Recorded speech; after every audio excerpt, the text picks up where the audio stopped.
Clay's model, so take this off the chair, because I've got to protect this side. Okay?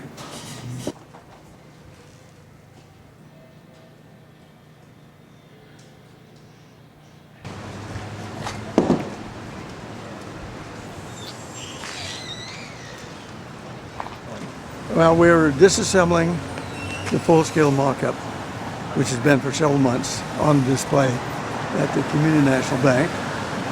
And we're now ready to transport this mock-up to the foundry at Howard Lake and discuss with the foundry personnel the initial steps of getting underway with their making molds and the waxes and proceed on to finished product. So we need to go up and have a rather detailed discussion with the foundry, cover all aspects of how to go from this mock-up to the mold making process. So the next step is the foundry. And the next step is the foundry, which is about 2 hours from here and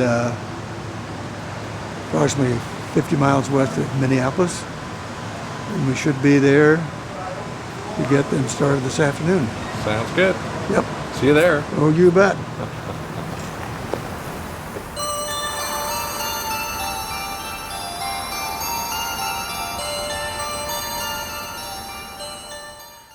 The story of Harvest begins in 1920 with the birth of its creator, Ray Jacobson. Born and raised here in Oak City, Utah, Ray's early years were spent helping his farm family plant and harvest the wheat crops growing in the fields to the west of town. He would also spend many days climbing on and over these hills and canyons. The culture of farming and a deep connection with the natural world would have a profound effect on his mind, soul, and art. And inevitably, it would lead to Harvest. Having grown up in an area and live a lifestyle that was similar to those people who settled Northfield, out of my recall of those times, conceived this sculpture, plowing the fields, planting the wheat, harvesting it, milling it, and using the flour for homemade bread and so on. So that the aromas and the dust in the eyes and in the throat, the lungs, sound of the tractors and smell of the horses and feel of the dryness of air, winds, all of that, all of the sights and sounds and aromas is a part of me and part of the language through which I'm speaking and feeling. It's from that base of recall and my intuitive feel for the materials I'm using to make the sculpture, the passion for making an expressive form against that recall of that time and place and all that it involves, meaning all the senses involved in that recall are all a bundle of part of the reservoir, okay, which motivates me to do this. Ray came to Northfield, Minnesota in 1955 to join the Carleton College Art Department. Since then, his sculptures have found homes in private collections and public places throughout the country.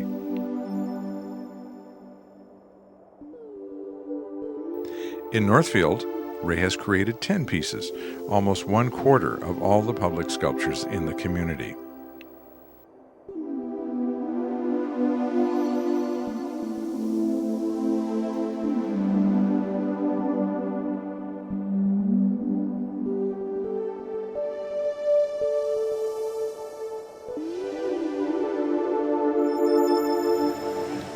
Possibly his most beloved work is Bridge Square Fountain. On any summer day, Northfielders can be found on the square, enjoying the fountain's sights and sounds. Its energy and exuberance resonate with the spirit and drive of Northfield's residents. In 2005, Northfield celebrated its 150th anniversary. Ray sensed a unique opportunity to connect Northfield's history as a mill town with his own interest in a sculptural form that continued to evolve in his own imagination. He proposed a major new sculpture to mark the sesquicentennial year. Northfielders enthusiastically agreed, and with funding from many sources, including the Maltmeal Company, the process of creating Harvest began. Not only would it take over 3 years for the sculpture to finally find its home on the banks of the Cannon River, but the journey would be a complicated and sometimes convoluted one.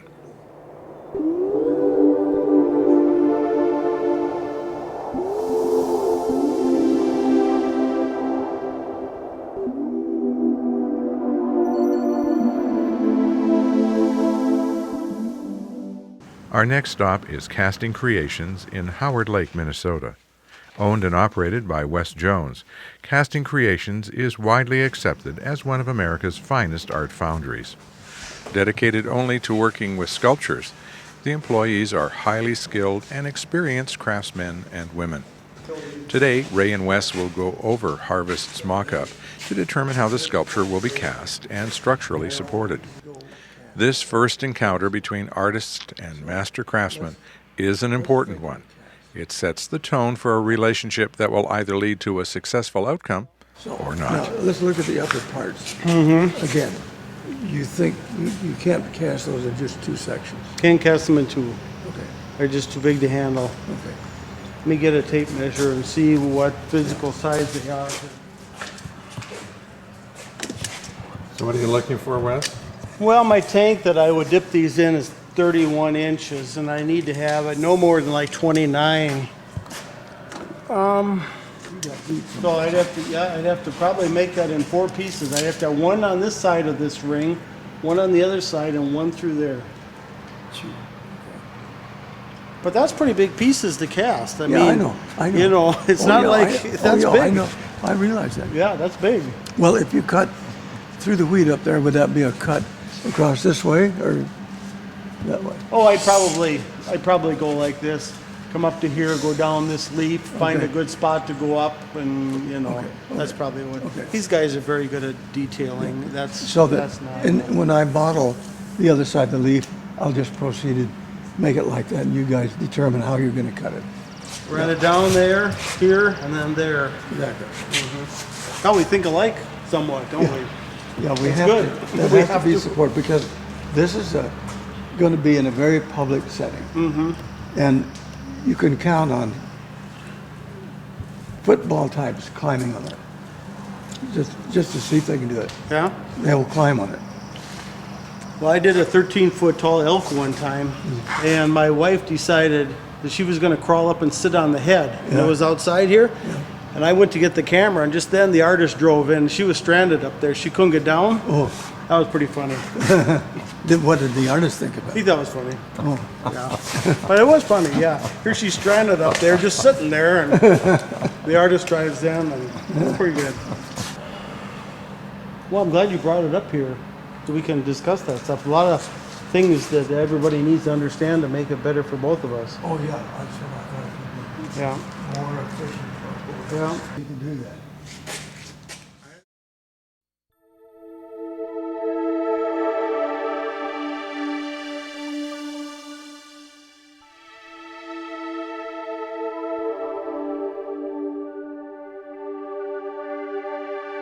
its interaction with space, with light and shadow, that it's really, in a sense, seen as a form that activates space.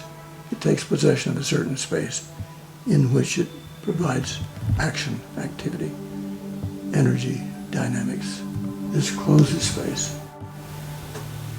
And we have, and this tends to reach out, this closes, so there's some movement in and out, closure, containment, expansion in space by this piece. And we know that from our own body. We hug someone, that's a kind of closure, or reaching out as a dancer into space, projecting ourselves into space. Maybe like music, the notes of sound in the composition are interspersed between spaces, right? Of silence.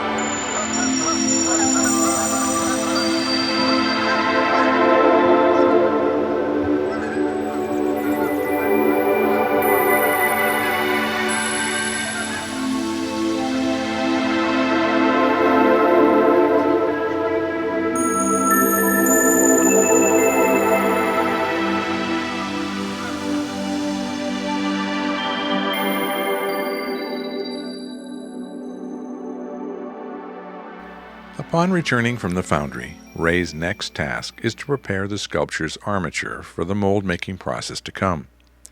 Since the 6 wings or segments crowning the base of the overall piece are identical, he will only have to prepare one of them. All of the molds will be made from this one segment.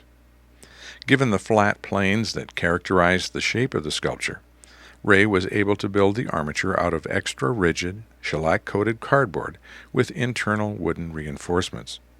It is upon this rigid cardboard surface that he will apply and model oil-based clay. The main design element is the wheat head, and Ray explains how the 2-dimensional drawing is translated into 3 dimensions. So this image reflects my thinking, which is 3-dimensional, portrayed on a 2-dimensional surface. And so you have to start at the right point so you can overlap and build these layering. Here I would start at the top here. And the piece next to it comes from below and comes over and overlaps. So you get a variety of thicknesses here. You automatically, of course, introduce shadow and light, because the shadow is going to be created by one surface being lower than the other. And then I enhance that effect by the use of these lines, which are 2-dimensional, but they echo and reflect and sort of spread out the 3-dimensional into a flat plane. So there's a transition between this flat plane and this relief via the lines, which are kind of intermediate between the two.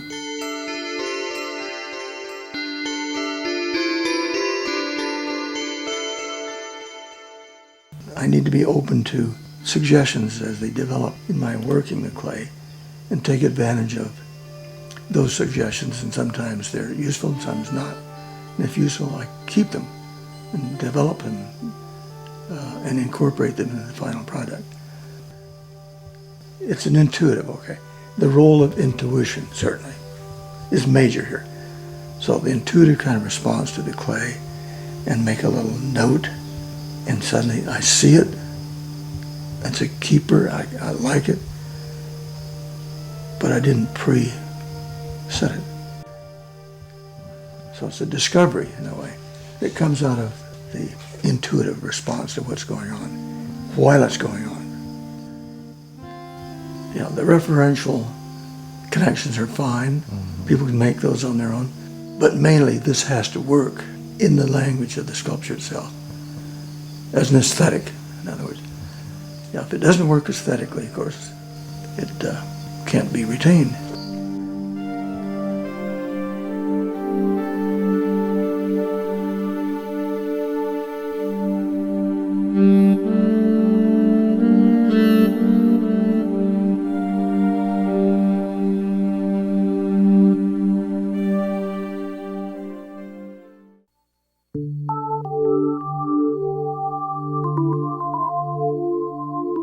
process of turning sculpted clay into bronze is complicated. Known as the lost wax process, it involves two major transformations. The first is from clay to wax, and the second from wax to bronze. The size of the pieces being transformed also make a difference. Small pieces can often be cast as solid bronze, while large sculptures like Harvest require hollow casting. Since the solid bronze process is easier to follow, we'll look at that first. Harvest has 6 different solid bronze medallions, one for each of the upper wings of the sculpture. Each medallion relates to a different aspect of Northfield's early history as a wheat milling town. The challenge is to create an exact replica of the clay medallion in wax. The first step is to make a flexible silicon rubber mold that will yield the inverse of the medallion's surface.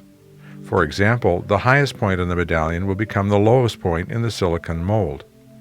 This is accomplished by laying the medallion on a flat surface and surrounding it with a clay dam.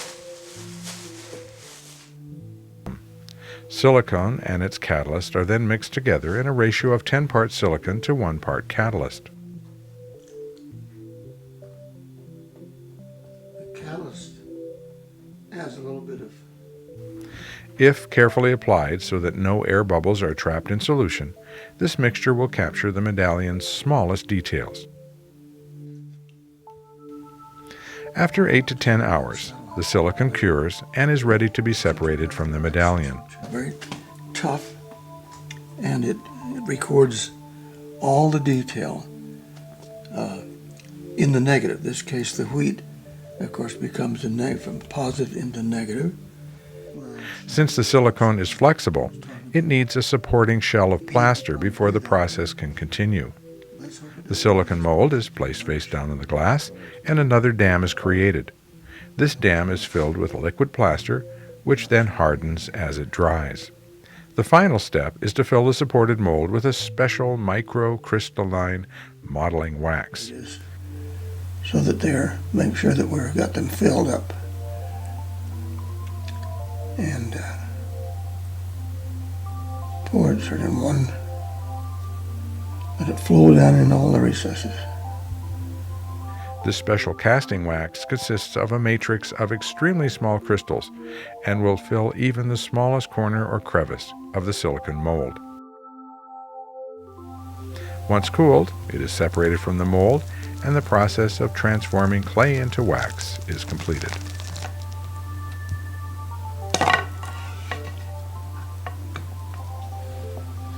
And there we are.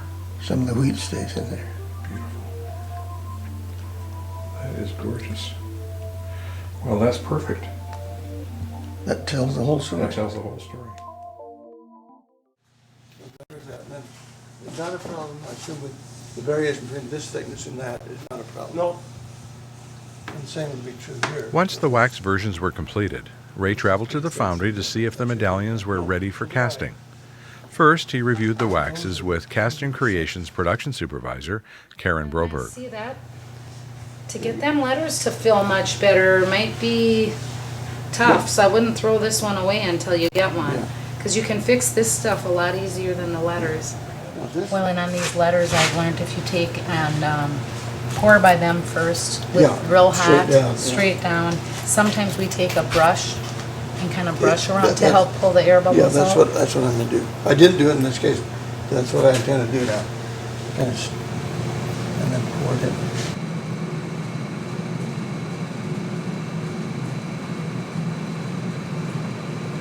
Each wax medallion will now be transformed into what is called an investment.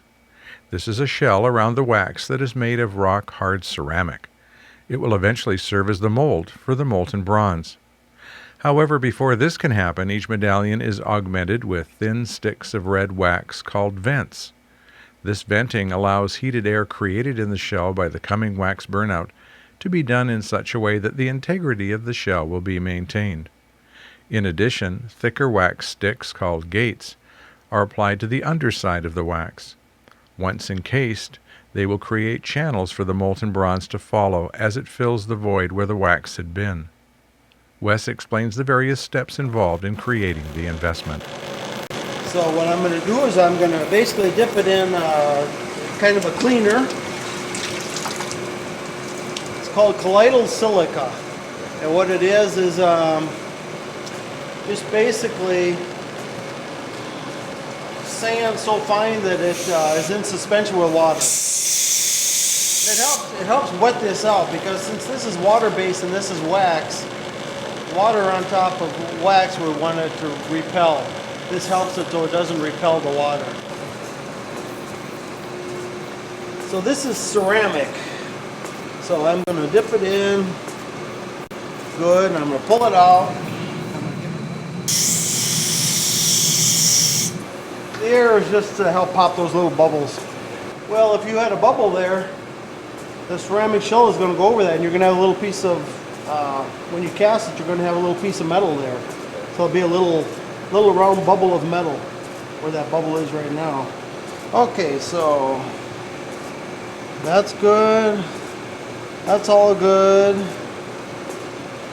going to pop this little piece. All right. Really fine and dense. Wes now sifts what is called zircon sand over the entire surface. Zircon sand is finely ground and extremely dense, and will only be used in this first coat. Zircon is used because it limits the penetration into the ceramic shell by the soon-to-be poured molten bronze.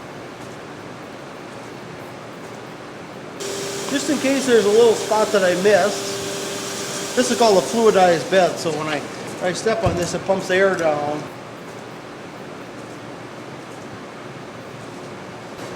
So basically that's it. Now this is going to dry for a few hours, and then I can go back and put another coat on.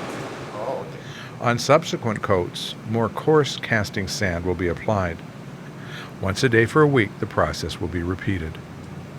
And then it's time to complete the process and turn the encased wax into bronze.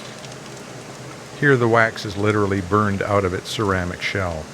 As the shell is heated in the burnout oven, the wax melts and runs out of the shell's base.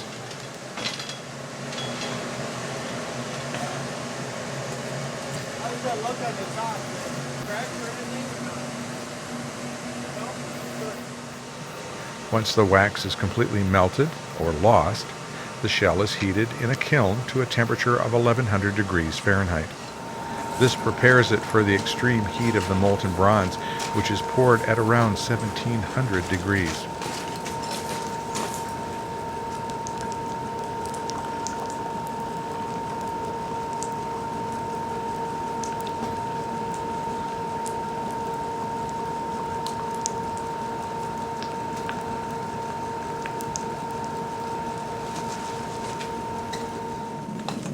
After an hour or so, the investment is cool enough to be removed from the metal it surrounds. At this point, the new bronze medallion is said to be divested. The vents and gates will be cut away from the medallion, and the piece will be sandblasted to remove any remaining ceramic shell.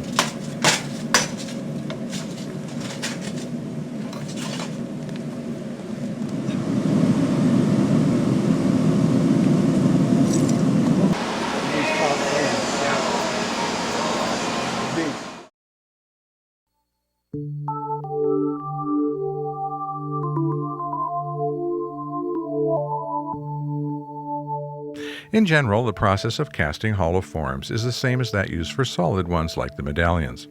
To get a large form like this wing reproduced in wax, a mold must be made of its surface. Because of its size, the wing must be divided into 4 segments.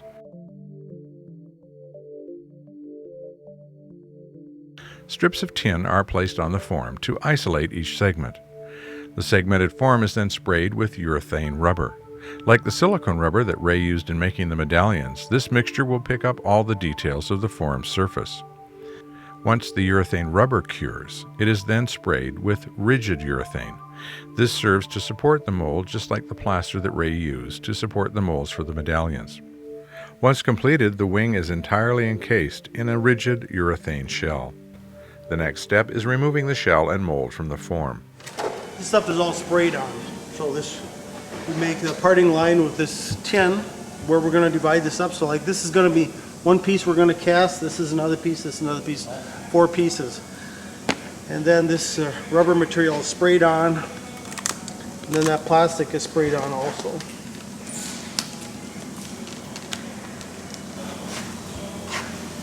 Okay. Got all the details. It's very nice stuff.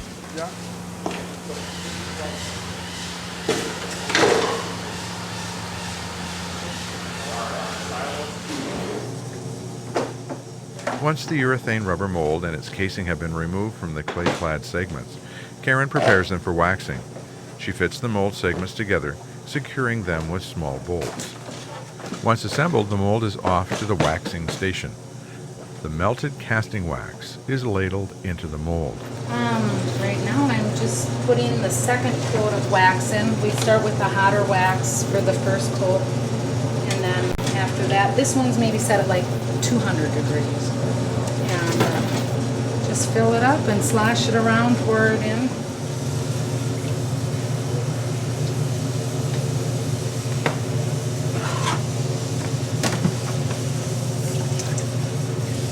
By the time Karen's finished, the wax will be about 1/4 inch thick. And that'll help us to see a little idea of the thickness. Oh, sure, of course. If you're sloshing it around correctly. Sometimes it'll tend to be a little thick on one side than the other, but Once the wax form has cooled, the rubber mold is removed and the form fitted with wax gates.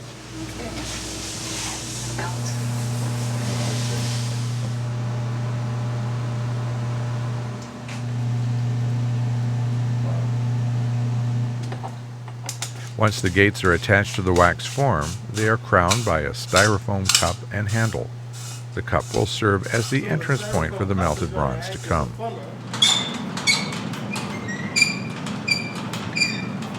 Just as he did with the medallions, Wes coats the wax segments in the 3 different grades of ceramic shell material.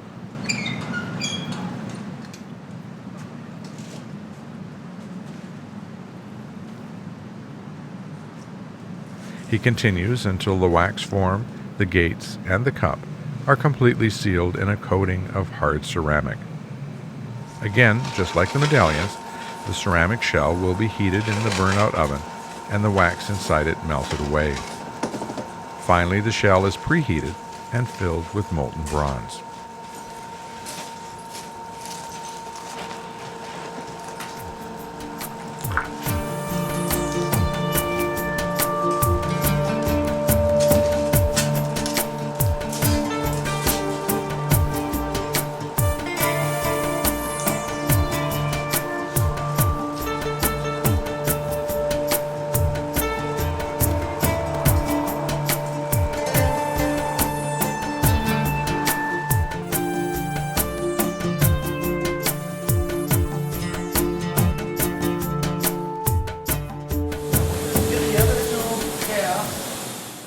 By the end of the casting process, 45 pieces were ready for assembly.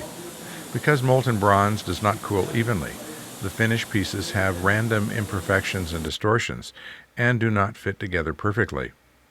The process of filling gaps, aligning edges, and recreating the surfaces that the artist intended is known as chasing. Foundryman Mitch Larson describes the process. When you pour it, this stuff bows in. It shrinks, bows in, and so we have to cut it, flatten it out, get it back the right shape, weld this back together, and then putting the 2 pieces together, it's just a matter of, this was still open, this still had a hollow end on it. We just take a porta-power and push each part out to get it to line up, weld it together, and then it's just a matter of taking a grinder and grinding it down to the right shape and adding the details, adding the lines and smoothing it out.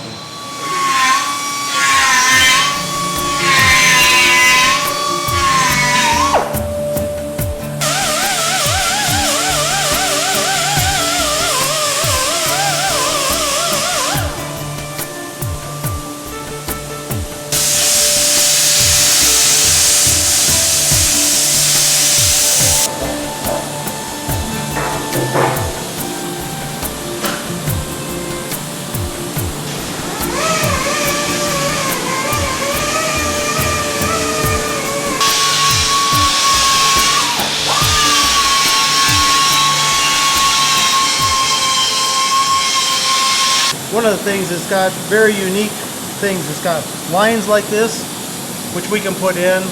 It's got places like this. There's certain things on here we can duplicate in metal. Yeah. But some pieces are really hard to do, but this one isn't too bad. Seeing this broad expanse of bronze, but all chasing or grinding and repairing of the welds has been accomplished. And I'm seeing the finished product here ready for pretty much the patina application. And gives me assurance that the finished product is going to be commensurate with my vision of what I wanted as I built this form in wax and in clay as the original form. So that's good. One of the last steps in the process of assembly is the placement of medallions on the upper wings of the sculpture. Although Ray is the final arbiter of which medallion goes where and how it is positioned, Mitch and Dan Schmieg first make sure the wing is vertically positioned.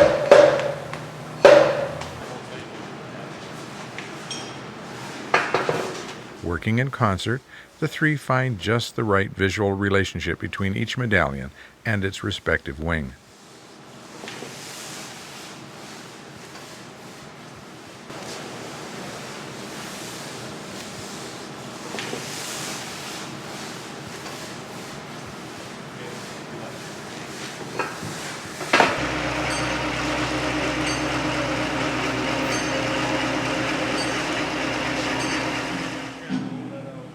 With all the medallions in place, the 6 wings are fitted to the base. Again, Ray works with the foundryman to ensure exact placement on the central arch of Harvest. The foundry person has been very patient and careful in their subtle adjustments of the piece. So it's coming together nicely, encountering what step next needs to be dealt with, and they're able to skillfully come up with a solution. So it's good progress.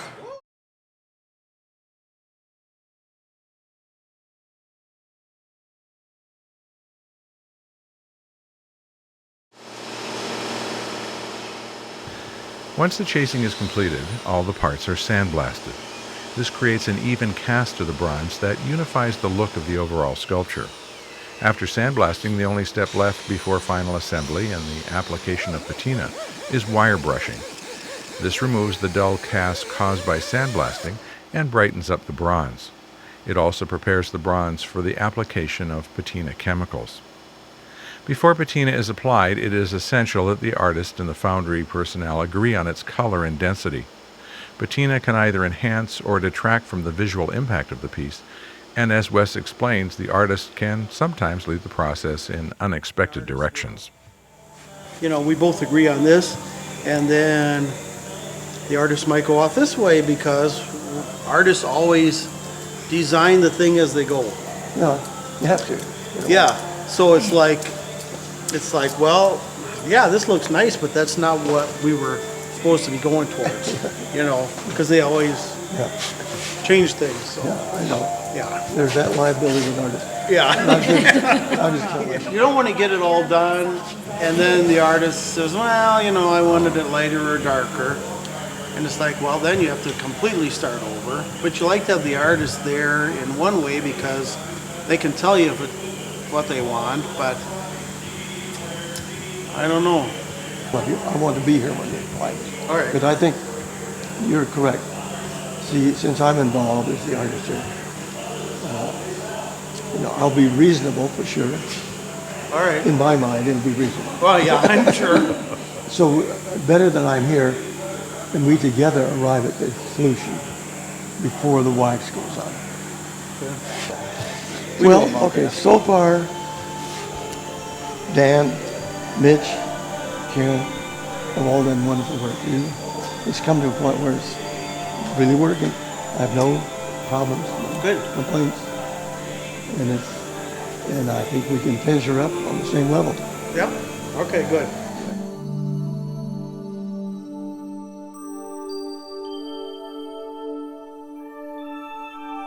So we're ready for the last phase, the patina. To a degree, you can make or break the piece with the patina. It has to be successful. What I'd want to avoid is having a patina that would have too much of an opaque appearance, like having it have been painted with a house paint so that the metal disappears. We'll avoid that by using patinas that produce more of a glaze or transparency to allow the bronze metal itself to have a voice in the final appearance. That's the aim. I'm sure we can do that.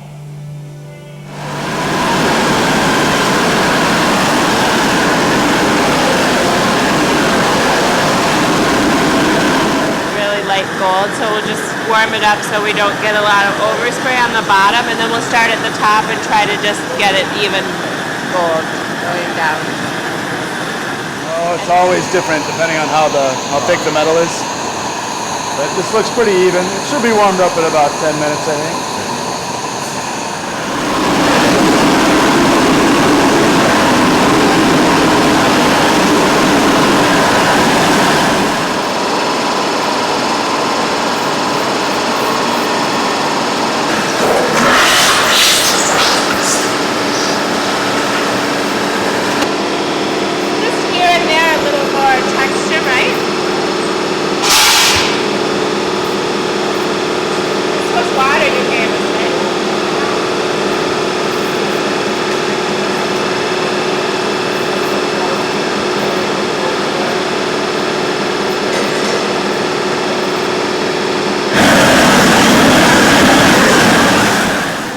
Mostly ferric nitrate, which is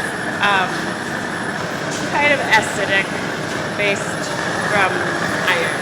The heating helps it to oxidize and keeps the chemical adhering to the surface. This is good right along here. Okay. Can you lighten that? Yeah. Okay. See, that's too dark. This is fine right along here. Okay. I think that surface right in there is good. That's good. Okay. So use that as your reference, right there. Okay. And we always call that color straw. It's kind of a straw gold because it looks so natural. Like, I think it goes well with the beaked motif. Right. Right. So I think the patina has relieved me a bit. That's good.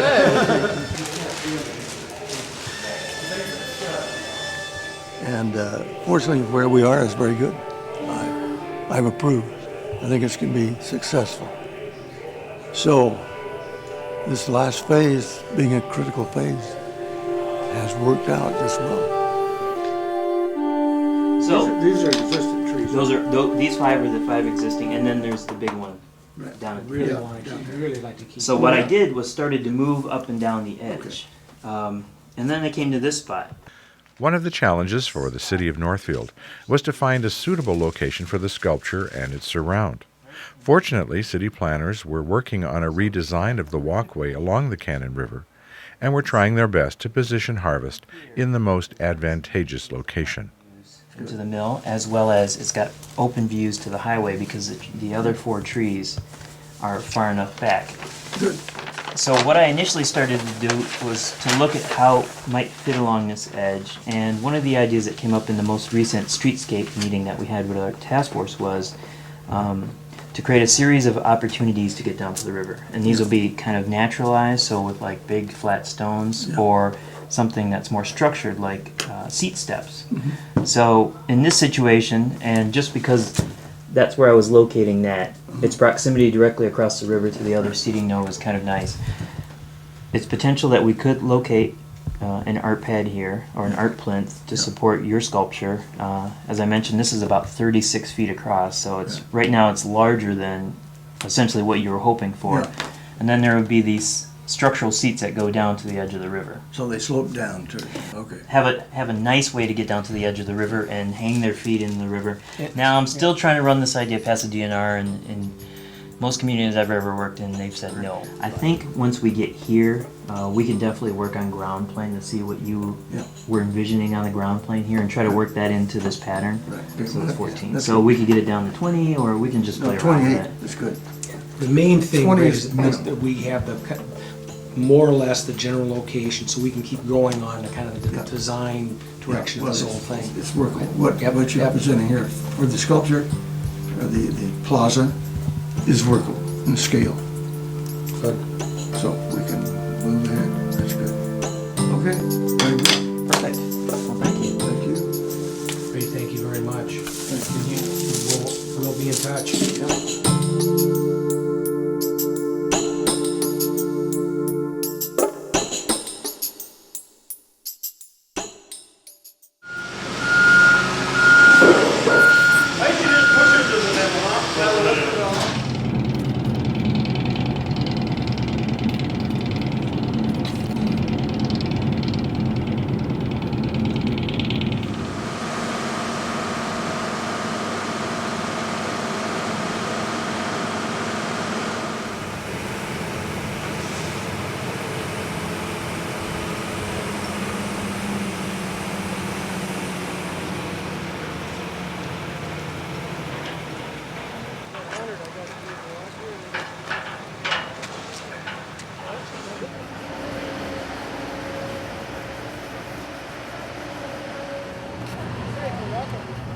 Harvest is finally in place, and the only thing left is for Karen and Wes to apply a thin coat of wax.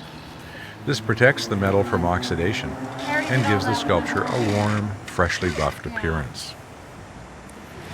Yeah, that makes a big difference, that buffing. Yeah. You know what?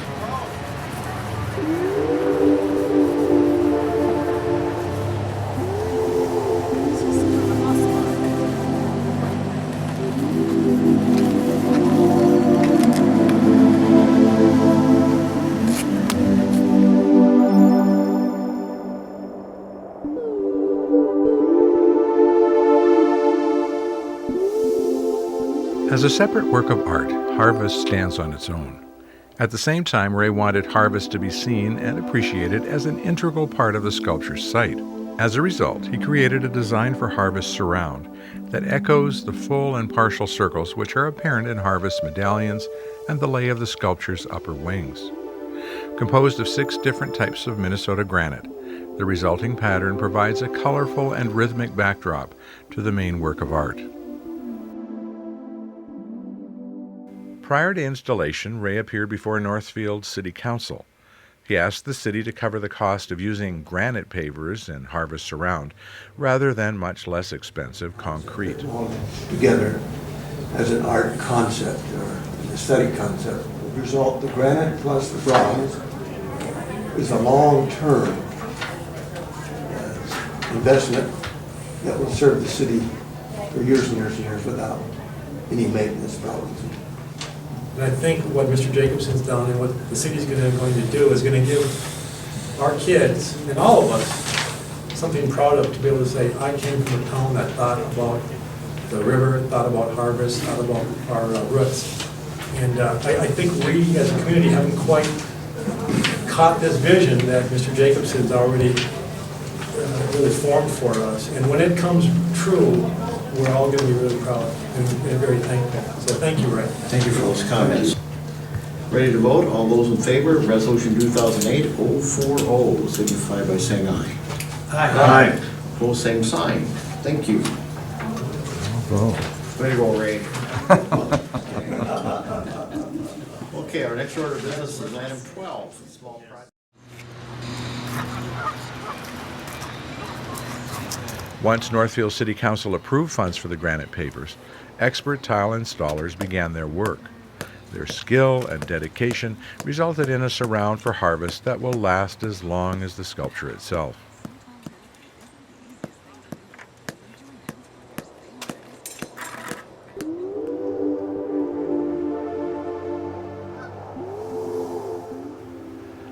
The pattern of the granite's color and grain harmoniously sets off the bronze sculpture at its center.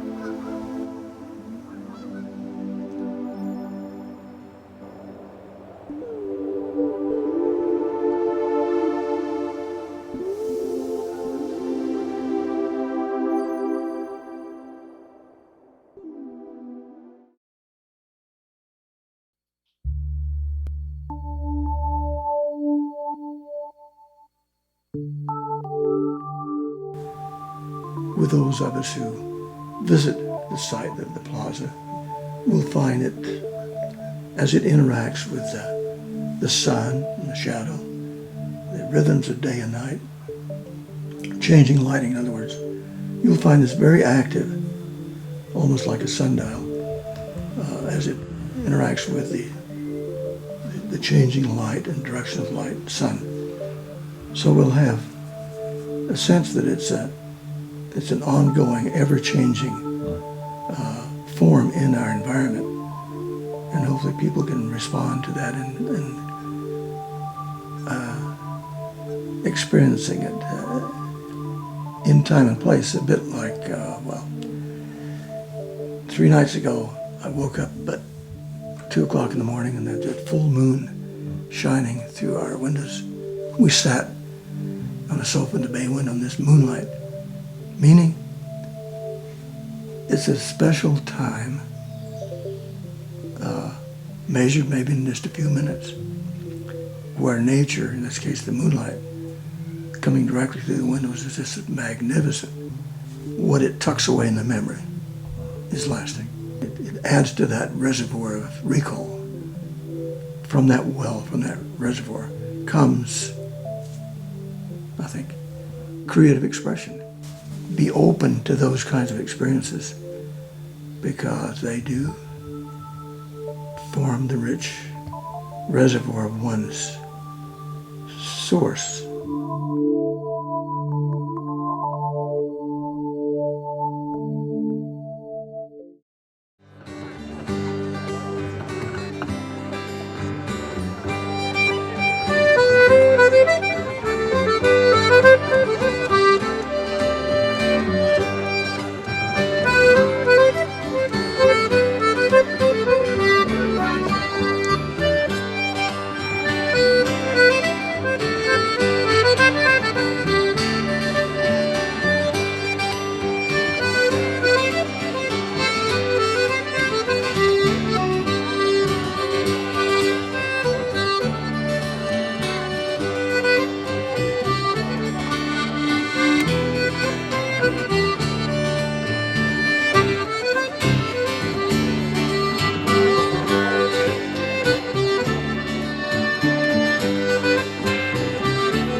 Congratulations. Tomorrow morning you're going to start on the next one, right? Oh, yeah. All right, good. Fantastic. It really made it. Hey, how are you? Good. Good. Glad to be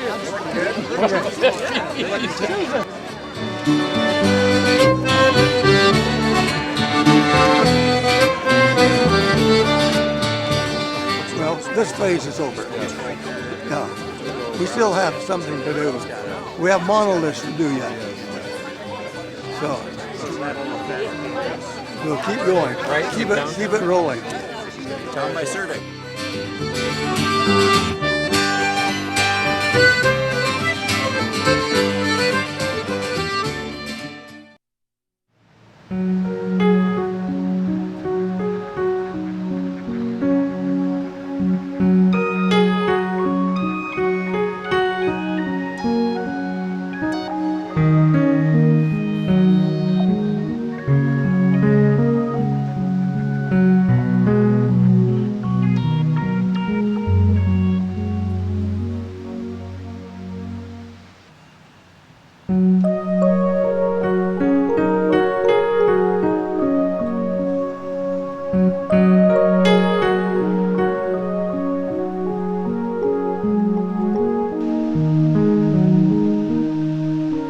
you.